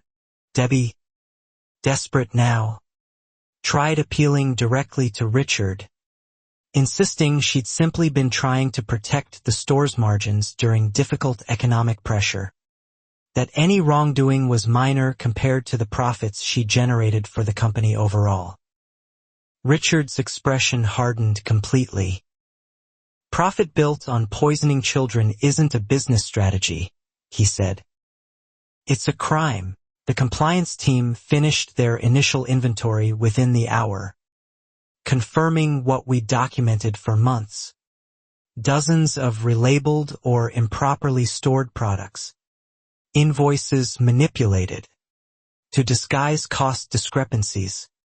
And financial records suggesting Debbie had been pocketing the difference between discounted expired purchases and full-price sales for well over a year.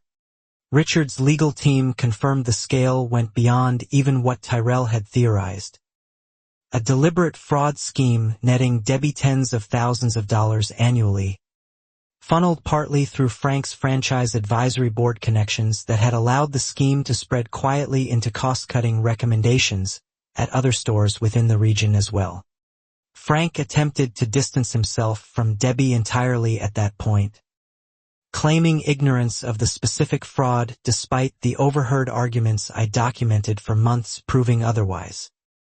Richard's legal counsel simply noted his statement for the record, unmoved, already holding documentation that placed him firmly inside the scheme rather than outside it. Police arrived shortly after, called not by Richard directly but by his legal team as a matter of standard procedure once fraud and potential public health endangerment had been confirmed on site. Debbie's composed, controlling presence, the one that had ruled our department and her entire neighborhood for over a year, finally crumbled completely under handcuffs. I watched her being led toward a patrol car, still talking, still explaining, still certain somewhere beneath the panic that she deserved one more chance to smooth this over the way she'd smoothed over every complaint before it. Nobody was listening anymore. For the first time in a year, her voice held no power over anyone. Frank followed shortly after in a separate vehicle. His franchise board connections apparently no longer sufficient protection against documented evidence of fraud and retaliation. I stood on that loading dock, notebook still tucked in my apron pocket, watching nearly a year of quiet, exhausting documentation finally, undeniably matter. Richard turned back to the small group of us still standing there. Tyrell, Anthony, and me. His expression softening from the hard authority. He'd shown Debbie into something closer to genuine gratitude. I owe all three of you an apology, he said, for how long it took this company to actually listen to what you were trying to tell it. I found my voice finally, asking the question that had been building in me for months. How did Sophie end up finding our store specifically? There are hundreds of Fresh Mart locations. Richard glanced at his daughter, a flicker of pride crossing his face. She asked to start with the store closest to where I grew up. She wanted to understand where I came from, Sophie explained further, her voice steady now that the tension of the evening had broken. She'd been quietly visiting select stores for months. As part of an unofficial ground-level review, her father had authorized after growing suspicious that regional management was filtering complaints before they ever reached him. Our store, by chance and by choice, became her focus. The chicken batch, she said, looking directly at me. The day you told me about it, that's when I knew this wasn't just occasional carelessness. That's when I called my father the first time. I remembered that conversation vividly. The moment I decided to trust a stranger asking careful questions at my counter, never imagining who she truly was. Richard's legal team began the process of formally documenting statements from all three of us that night.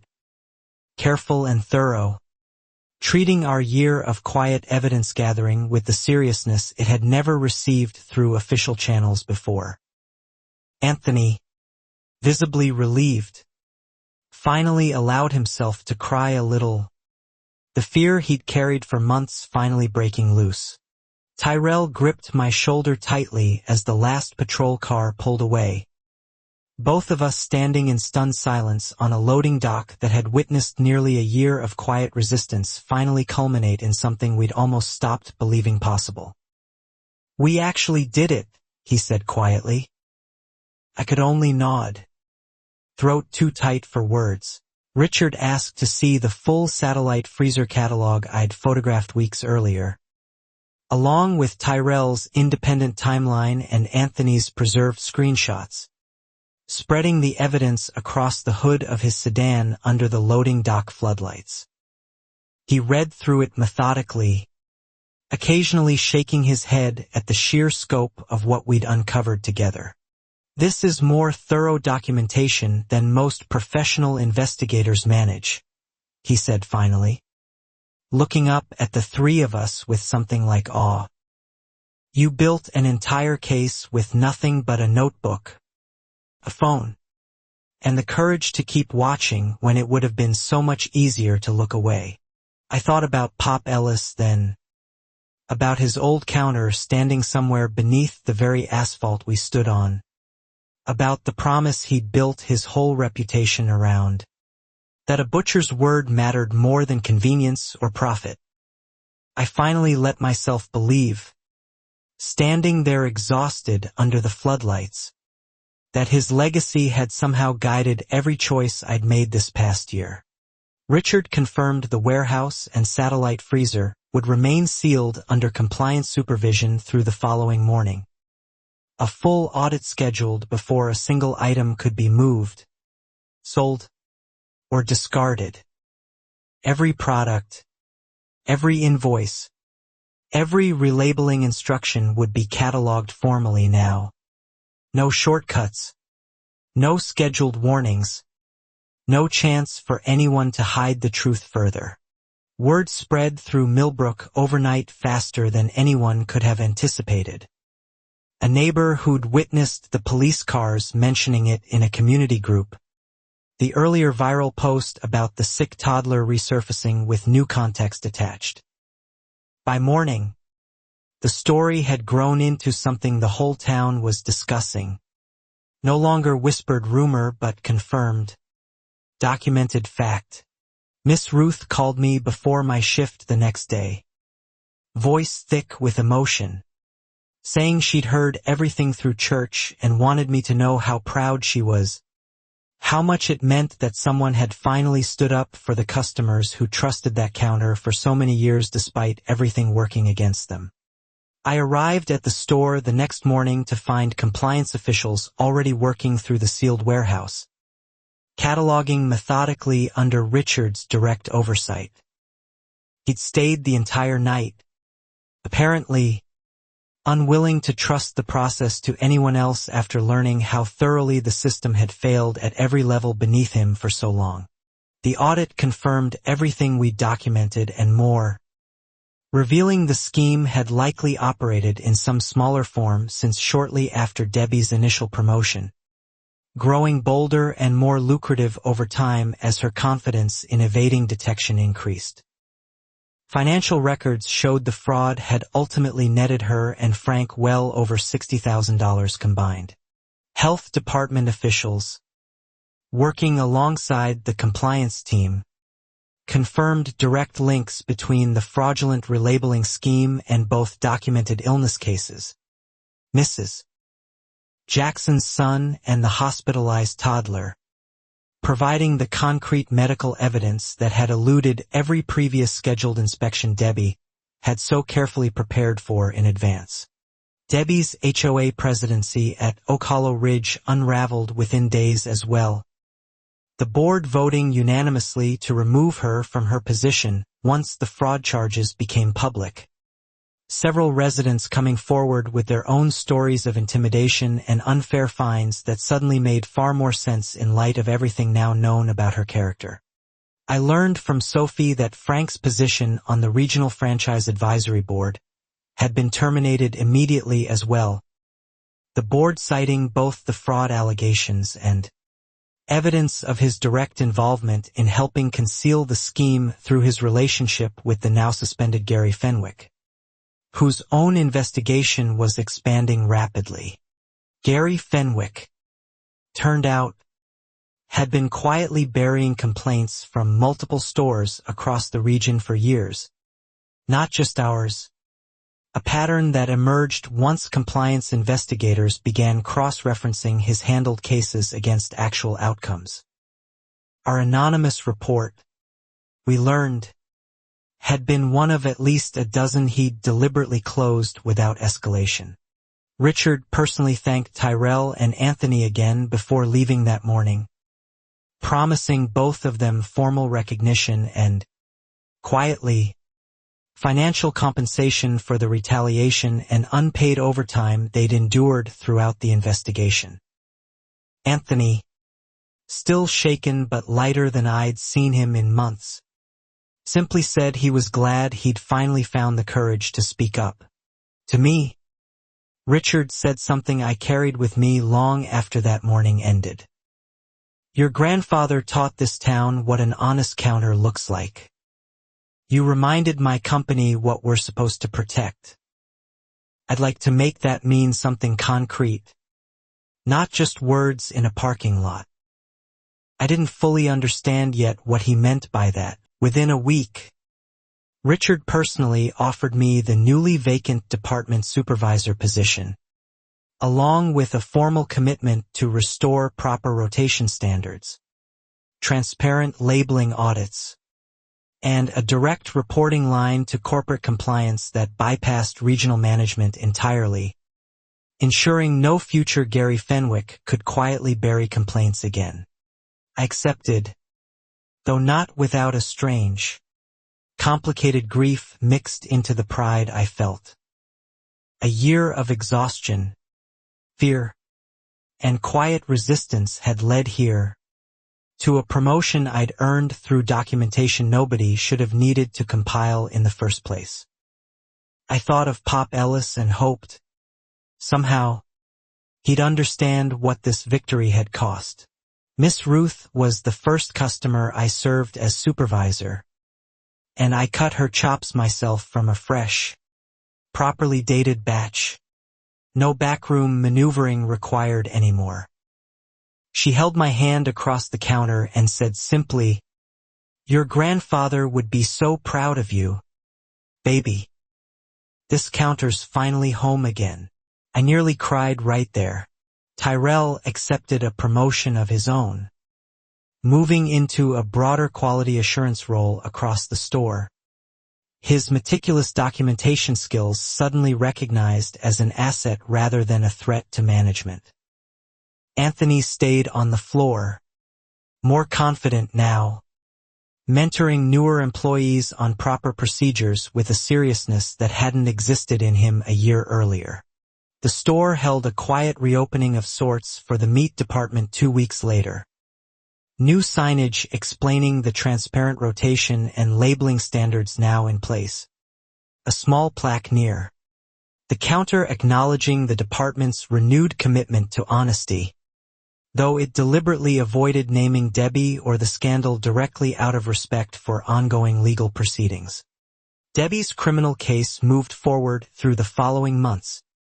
Charges including consumer fraud, falsification of food safety records, and reckless endangerment given the documented illness cases. Frank faced related charges for his role in concealing the scheme through his board position, his once untouchable connections offering him no protection whatsoever in court. Gary Fenwick's investigation expanded into a broader regional review, ultimately resulting in his termination and separate charges related to his pattern of burying legitimate complaints across multiple stores. Richard used the case to overhaul the entire company's complaint escalation system, ensuring anonymous reports could never again be quietly closed by the very people they targeted. I testified during Debbie's eventual court proceedings months later. My notebook entered as evidence alongside Tyrell's timeline and Anthony's preserved screenshots. Nearly a year of quiet, careful documentation finally standing in a courtroom as exactly what it always was. Proof that ordinary people paying close attention could hold even the most entrenched power accountable. Debbie ultimately accepted a plea agreement rather than risk trial, receiving a sentence that included restitution, probation, and a permanent ban from any position involving food safety or handling.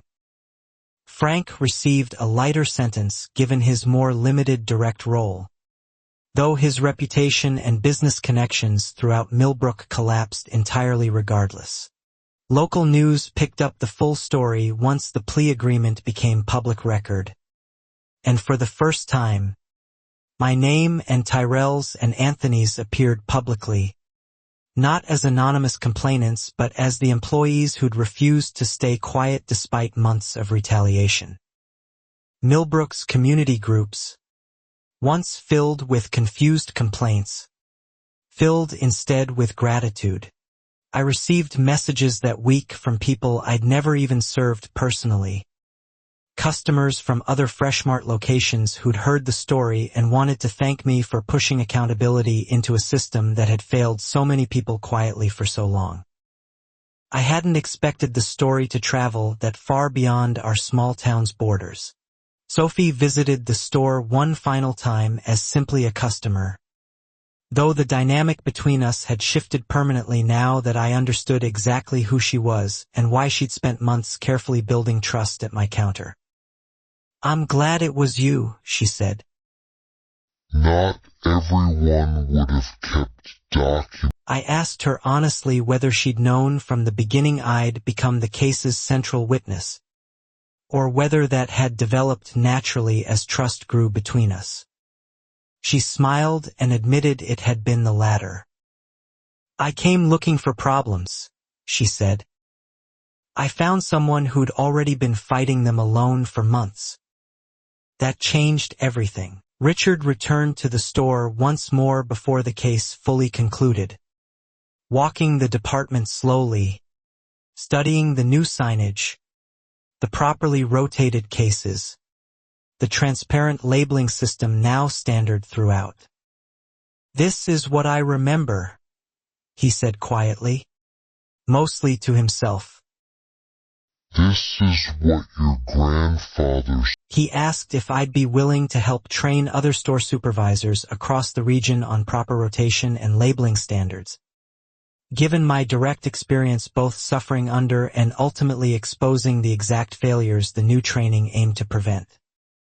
I agreed, understanding the opportunity to protect other counters, other communities, from what Millbrook had endured.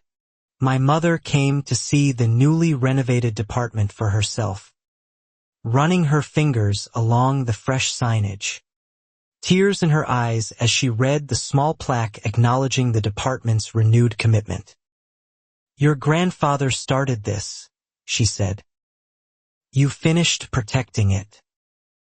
That's a full circle most families never get to close. I thought often, during those weeks, about how close everything had come to failing entirely, how easily Debbie's threats, Gary's buried complaints, or simple exhaustion could have convinced me to stop documenting months before it ever mattered. I understood now how much quiet courage the whole ordeal had actually required, courage I hadn't always felt in the moment. Tyrell and I stayed close friends long after the investigation concluded, occasionally joking darkly about the year we'd spent building a case together in kitchens and break rooms, never imagining it would end with an actual CEO sealing a warehouse in the middle of the night to catch the truth before it could disappear again. Anthony eventually enrolled in a local culinary program, using his newfound confidence and Richard's promised recognition to pursue something he'd quietly wanted long before Debbie's fraud scheme had ever entangled him in fear. He thanked me once, unprompted, for giving him the courage to finally speak up instead of staying silent the way he'd started out.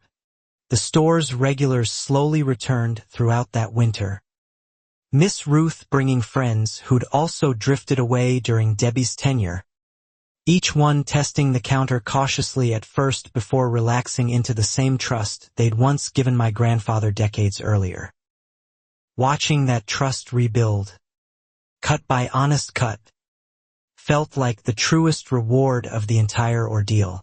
Richard's compliance overhaul rippled outward through the whole regional franchise, unannounced audits becoming standard practice rather than rare exception, anonymous complaint channels rerouted to bypass any single regional manager's ability to bury them again.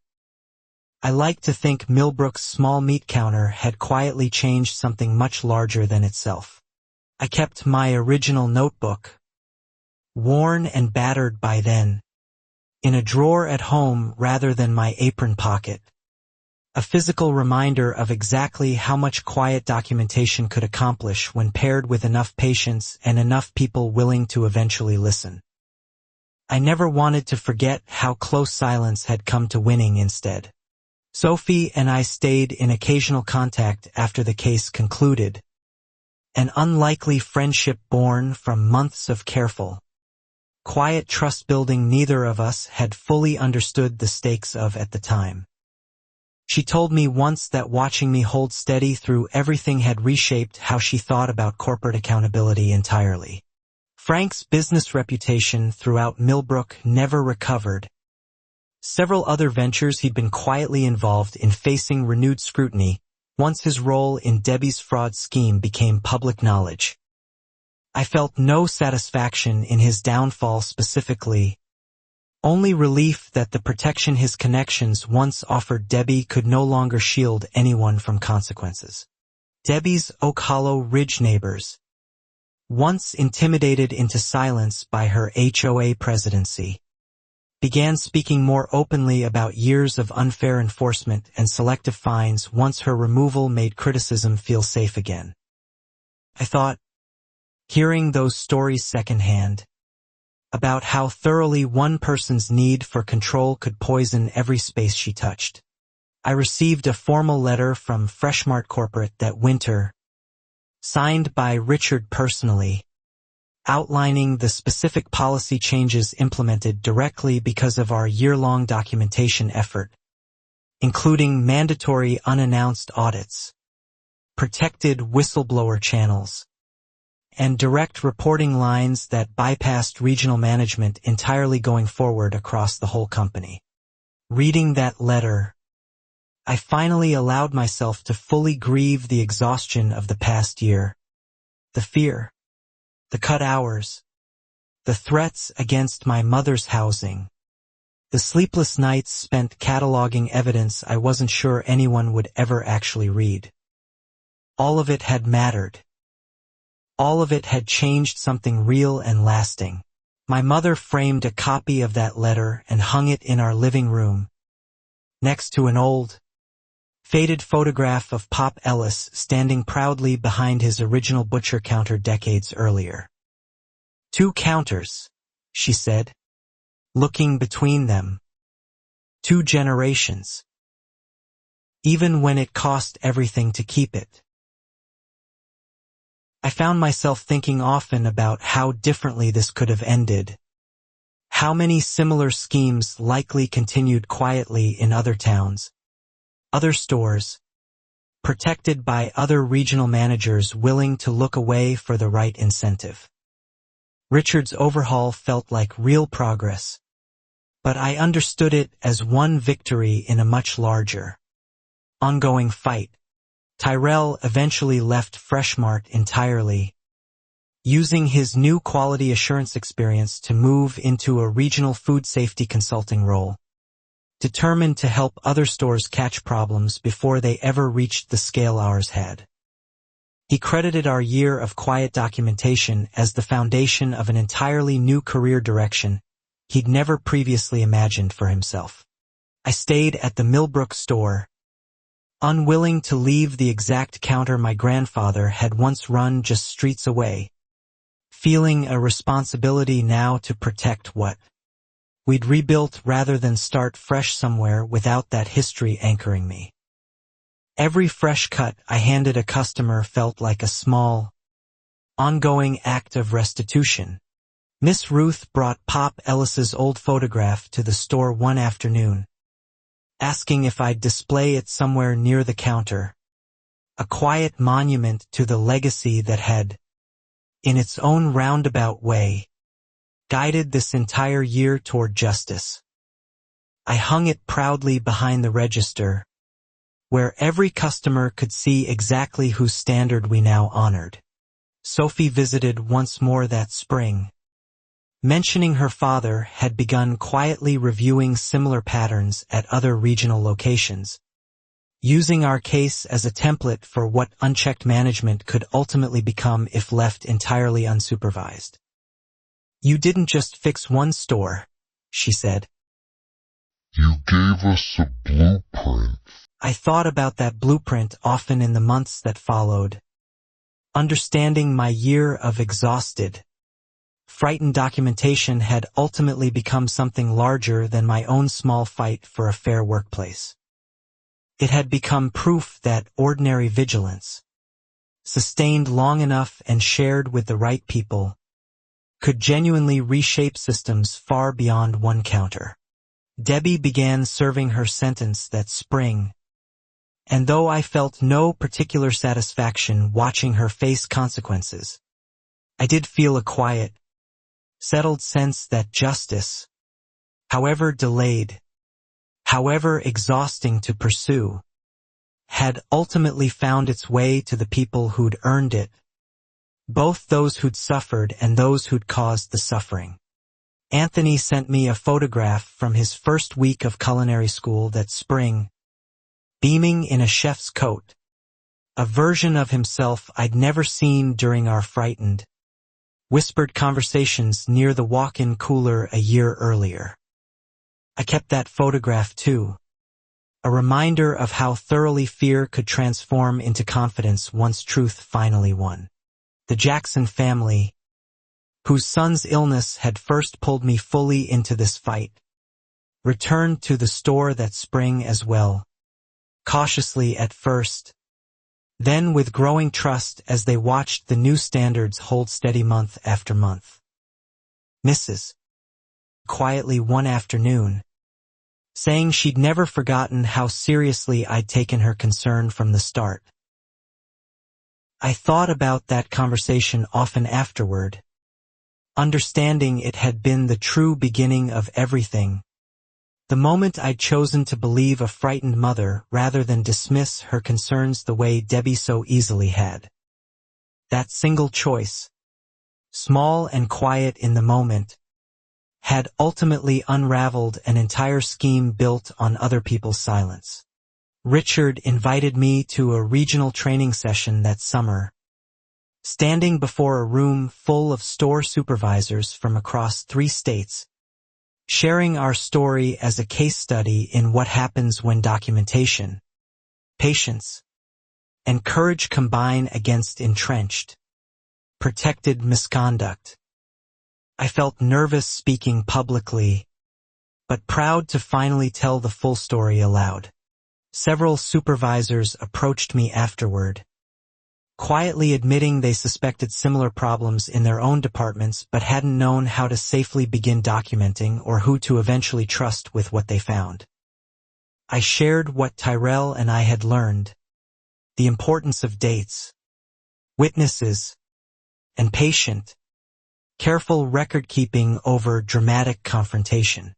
Tyrell joined me at that training session too, and together we outlined a simple framework other employees could use to document workplace misconduct safely, protecting themselves from exactly the kind of retaliation we'd both endured throughout the previous year. Richard later adopted our framework as official company training material distributed across every regional location. I thought, standing in that training room, about how far the story had traveled from its beginning.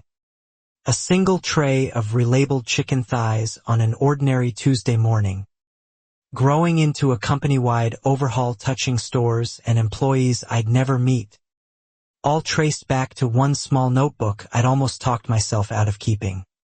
Sophie's father formally recognized Ellis family meets legacy that summer too, commissioning a small historical plaque near the store's entrance acknowledging the original butcher shop that had once stood on the property, honoring both Pop Ellis's decades of honest service and the standard his granddaughter had ultimately fought to restore. Standing beside that plaque on the day of its unveiling, my mother's hand tight in mine, I felt Pop Ellis's presence more strongly than I had in years, understanding finally that his legacy hadn't just survived the chain that replaced his shop. It had, through everything, ultimately reshaped that very chain into something worthy of his name. Miss Ruth cried openly at the plaque's unveiling, telling stories about Pop Ellis I'd never heard before, small kindnesses he'd extended to customers during hard times, the way he'd always made people feel like family rather than transactions. I realized that legacy had been quietly guiding my choices the entire year, whether I'd fully recognized it or not. Debbie's daughter. I later learned through a follow-up news article Sophie shared with me, worked at a different grocery chain 2 states away, and had apparently been the subject of a similar internal fraud complaint the previous year involving relabeled dairy products. A complaint quietly closed at the time for reasons that suddenly felt uncomfortably familiar. Reading that article, I understood something unsettling about patterns passed quietly through families, about how easily entitlement and control could replicate themselves, generation to generation, unless someone, somewhere, finally chose to interrupt the cycle with documentation, courage, and the patience to wait for the right moment to act. I hoped, reading it, that Debbie's daughter might eventually face the same reckoning her mother ultimately had, though I understood that outcome depended entirely on other employees somewhere else finding the same courage Tyrell, Anthony, and I had needed nearly a year to fully summon at our own counter. Richard's company-wide reforms continued expanding through that year, catching 2 additional instances of similar fraud at other regional stores. Both discovered faster and resolved more decisively thanks directly to the unannounced audit and protected whistleblower systems built from our case. I felt a quiet pride knowing our fight had prevented other families from suffering what Millbrook had endured. Tyrell's consulting career flourished, and Anthony graduated his culinary program with honors the following spring, inviting me and my mother to the ceremony as guests of honor. A small, warm reunion of everyone who'd once stood frightened together near a walk-in cooler, now standing proud together in an entirely different chapter of their lives. I stood behind my counter most days now with a steadiness I hadn't felt in years, cutting fresh meat for customers who trusted every date on every label, running a department that finally honored the promise Pop Ellis had built his entire reputation around, decades before any of us had known how much that promise would eventually cost, and ultimately reward, to protect. The store thrived in the following months.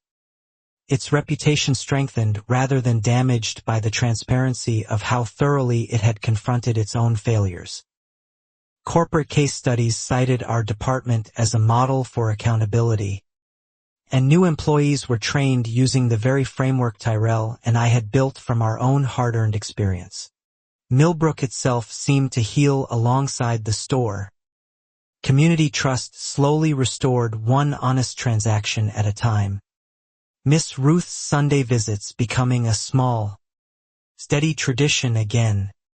The Jackson family's continued patronage a quiet testament to how thoroughly things had changed since that frightening week their son had fallen ill.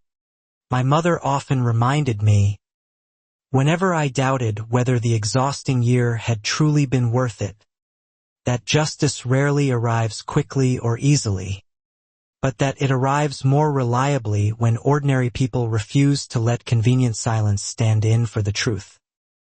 I carried that reminder with me every single shift from then on. Debbie's case became something of a cautionary tale referenced quietly within Freshmart's broader corporate culture.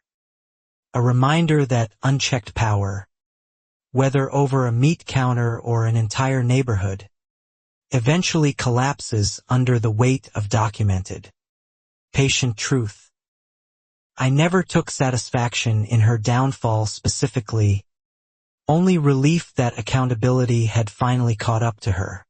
I thought often about the notebook still sitting in my dresser drawer at home, worn soft at the edges, ink faded in places, proof that an ordinary person paying careful Attention could ultimately help dismantle something far larger and more entrenched than she'd ever imagined possible when she first started writing down small, uneasy dates.